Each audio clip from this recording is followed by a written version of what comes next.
Hello guys, hi అండి. ఇవాళ ఈ వీడియోలో వచ్చేసి హోమ్మేడ్ చాక్లెట్ అయితే చేస్తున్నాను అనమాట, విత్ స్క్రాచ్తో. తర్వాత ఇది విత్ స్టవ్తో చేస్తున్నాను. వితౌట్ స్టవ్తో నేను హోమ్మేడ్ చాక్లెట్ నెక్స్ట్ వీడియోలో అయితే చూపిస్తాను. దానికి కాకపోతే కామెంట్ అయితే చేయండి వితౌట్ స్టవ్ అనేసి, ఓకేనా. దీనికి కావాల్సిన ఇంగ్రీడియంట్స్ వచ్చేసి 1/2 cup cocoa powder, 1/4 cup cocoa butter, తర్వాత నేను యూస్ చేస్తుంది మినిమల్ కోకో బటర్ అనమాట, 1/4 కప్ ఐసింగ్ షుగర్, తర్వాత మిల్క్ పౌడర్ వచ్చేసి 2 టేబుల్ స్పూన్స్ అనమాట. గ్రామ్స్ కూడా నేను మీకు కింద వీడియోలో అయితే మెన్షన్ చేశాను, ఒకసారి చూడండి. అలాగే కోకోనట్ కోల్డ్ ప్రెస్డ్ ఆయిల్ అనమాట, ఇది కుకింగ్ ఆయిల్ అనేసి కూడా అంటారనమాట. ఇది అమెజాన్లో ఉంది, సో మీరు ఒకసారి చెక్అవుట్ చేయండి. నేను మీకు లింక్ అయితే డిస్క్రిప్షన్లో ఇస్తాను.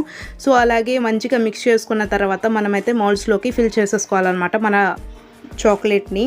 తర్వాత మంచిగా ఫిల్ చేసిన తర్వాత ట్యాప్ అయితే చేయాలన్నమాట. ట్యాప్ చేసిన తర్వాత ఎయిర్ బబుల్స్ లేకుండా మంచిగా చూసుకోవాలి. తర్వాత ఇక్కడైతే చూడండి ఎంత షైనీగా ఉందో. ఆఫ్టర్ మనం ఫ్రిడ్జ్లో అయితే 10 to 15 మినిట్స్ అయితే పెట్టుకోవాలి. చూడండి ఎంత షైనీగా ఉందో. అలాగే మన కాంపౌండ్తో చేసిన చాక్లెట్ లాగే ఉంది కదా.